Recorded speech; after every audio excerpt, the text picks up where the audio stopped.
Yesus Kristus adalah Tuhan. Mari kita sebarkan berita ini untuk menjangkau jiwa-jiwa. Jangan lupa di subscribe dan share ya, agar nama Yesus makin dikenal. Terima kasih.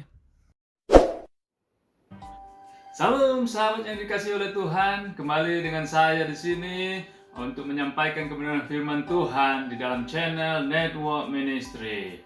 Mari kita mendengarkan firman Tuhan, namun sebelumnya kita berdoa terlebih dahulu. Terima kasih ya Tuhan, pada saat ini kami kembali bertemu ya Tuhan untuk mendengarkan firman-Mu.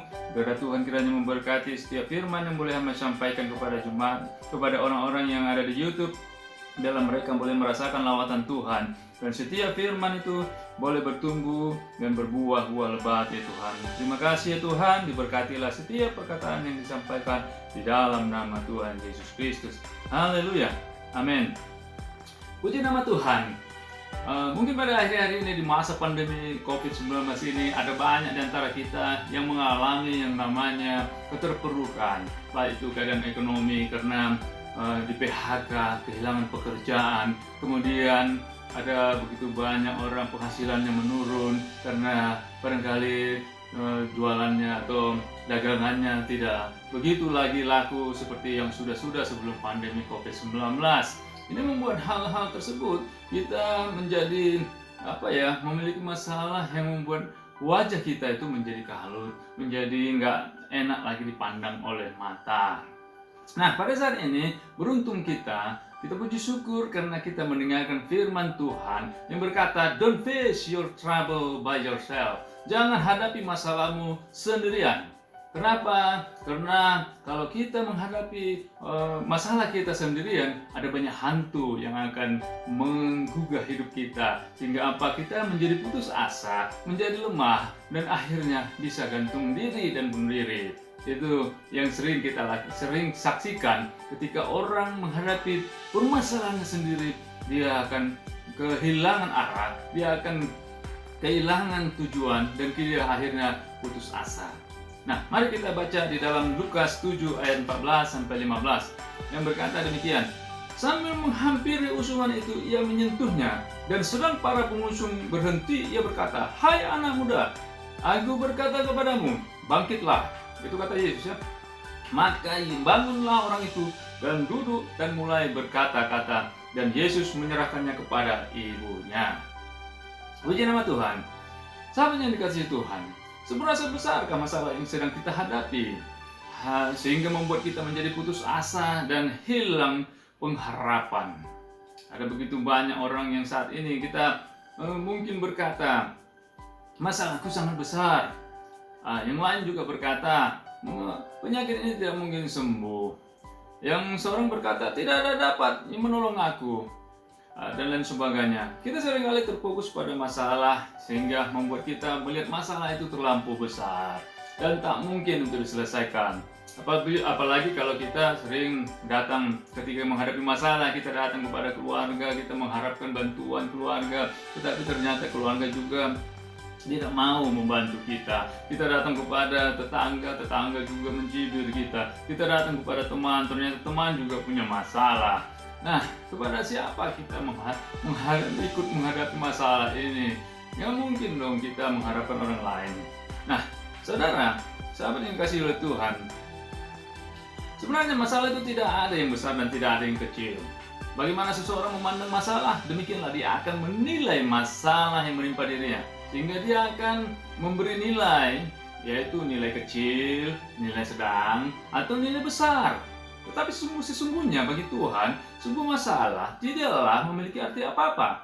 Karena semua jalan keluar dari masalah ada di dalam genggaman Tuhan. Katakan amin. Karena sebuah kematian adalah sebuah momok dan masalah yang melakukan bagi kita, tetapi bagi Tuhan tidaklah demikian.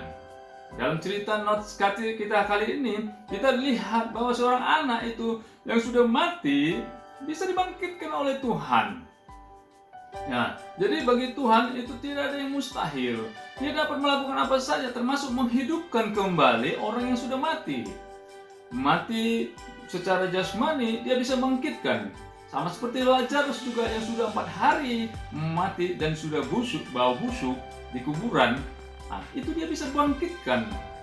Nah, Kalau orang mati saja dia bisa bangkitkan, apalagi masalah kita yang sebenarnya itu sangat kecil. Kalau kita lihat seorang pemimpin itu kalau melihat secara global, dia memiliki helicopter view namanya. Helicopter view itu artinya dia dapat melihat setiap permasalahan itu secara global. Jadi dia melihat setiap masalah-masalah itu seperti titik dan tidak ada artinya apa-apa. Makanya ketika anak buah menyampaikan sebuah permasalahan, bagi anak buah itu adalah masalah besar, bagi seorang pemimpin itu adalah masalah kecil. Nah, demikian juga Tuhan kita. Tuhan kita itu memiliki helicopter view. Dia melihat dari atas, itu melihat masalah kita itu sangat kecil, bukan besar. Karena dia memandang dari atas, dia akan melihat hal yang kita anggap besar itu adalah sesuatu hal yang kecil. Nah, jadi sahabat yang dikasih oleh Tuhan, kalau saja kematian dapat diberikan solusi oleh Tuhan dengan membangkitkan dan menghidupkannya kembali, betapa sebenarnya masalah yang kita hadapi baginya sangatlah terlalu kecil. Nyawa seorang saja dapat dikembalikan kepada tubuhnya, apalagi sakit penyakit, kehilangan pekerjaan, karir yang belum meningkat dan lain sebagainya. Sangat mudah baginya untuk memberikan solusi, semudah membalikan telapak tangan. Bagi Tuhan itu masalah kita itu sebenarnya mudah saja, tinggal kita saja yang harus mau datang kepadanya, harus mau bersandar kepadanya, harus mau untuk meminta dan juga mau datang lebih intens lagi. Masalah itu izinkan Tuhan berikan kepada kita supaya kita mau datang kepadanya secara intens, secara continue. Artinya kita tidak lagi seperti dulu suam-suam kutku, tetapi kita semakin on fire, semakin membara. Jadi Tuhan datang ke dunia ini mau menemani kita saat susah maupun senang, dan siap menanggung segala persoalan hidup kita, termasuk menanggung segala penyakit kita. Yesaya 53 ayat 4. Kita saja yang sering kali tidak mau percaya dan datang kepadanya.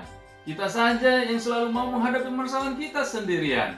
Kita saja yang selalu mau memandang masalah kita dan menilainya sedemikian rupa. Kita seringkali lupa bahwa kemampuan kita terbatas, tapi kita selalu menganggap bahwa kita memiliki kemampuan yang luar biasa. Kita menganggap bahwa permasalahan kita itu bisa kita angkat sendiri. Kita menganggap bahwa permasalahan kita itu bisa kita atasi sendiri. Kita bisa membuka jalan keluarnya sendiri. Padahal sebenarnya kita tidak memiliki kemampuan apa-apa. Makanya orang bijak berkata bahwa don't face your trouble by yourself. Jangan hadapi masalahmu sendirian, karena itu akan sangat berbahaya dan bisa hilang kendali, bahkan putus asa. Lihatlah betapa sebenarnya Yesus itu penuh kasih. Dia akan mau memberikan jalan keluar bagi kita asal kita mau datang kepadanya. Hadapilah masalah bersama dengan Tuhan. Pasti ada solusinya. Kasih karunia Tuhan menyertai kita semua. Haleluya. Amin. Mari kita berdoa. Terima kasih Bapa di surga untuk hari ini Tuhan. Kami bersyukur punya Allah yang seperti Engkau. Kau sudah menyatakan bahwa jangan menanggung permasalahan itu sendiri. Tapi marilah kepadaku semua yang letih lesu dan beban berat. Nah, aku akan memberikan kelegaanmu kepadamu. Itu yang kau janjikan kepada orang yang letih lesu. Dan kami mau datang kepadamu ya Tuhan. Dan kami tidak mau ya Bapa untuk menghadapi permasalahan kami sendirian. Tetapi Engkau lah yang memampukan kami Tuhan untuk bisa menghadapi pergumulan hidup kami yang saat ini ya Bapa begitu berat ya Tuhan. Terima kasih Tuhan untuk firman-Mu pada saat ini. Diberkatilah para pendengar YouTube. Biarlah setiap pendengar YouTube bisa Engkau ya Tuhan berikan jalan keluar. Mungkin antara mereka ada saat ini sedang kehilangan pekerjaan, Engkau kembalikan pekerjaan mereka ya Tuhan. Mungkin mereka pada saat ini Tuhan sudah kehilangan penghasilan mereka, Engkau berikan ya Tuhan penghasilan yang luar biasa bagi kehidupan mereka. Biarlah Tuhan umat-umat yang saat ini sedang menonton YouTube ini Tuhan, Engkau berikan jalan keluar. Tuhan yang akan memberkati mereka, mengurapi mereka, memberikan mereka kekuatan. Terima kasih Tuhan untuk kebenaran firman-Mu. Terima kasih Yesus. Biarlah firman-Mu yang selesai disampaikan pada saat ini terus ya Tuhan memberikan kami kekuatan dari sekarang sampai selama-lamanya. Terima kasih ya Tuhan. Dalam nama Tuhan Yesus Kristus kami berdoa dan mengucap syukur. Haleluya. Amin. Puji nama Tuhan, pada saat ini kita sudah selesai untuk mendengarkan firman Tuhan. Biarlah firman Tuhan ini terus menggelora dalam kehidupan kita. Dan jangan lupa ya untuk like, comment di chat, dan juga untuk subscribe. Dan jangan lupa juga untuk men-share-nya kepada teman-teman kita supaya ada banyak orang yang akan terberkati melalui channel YouTube ini. Terima kasih, Tuhan Yesus memberkati kita semua. Haleluya, amin.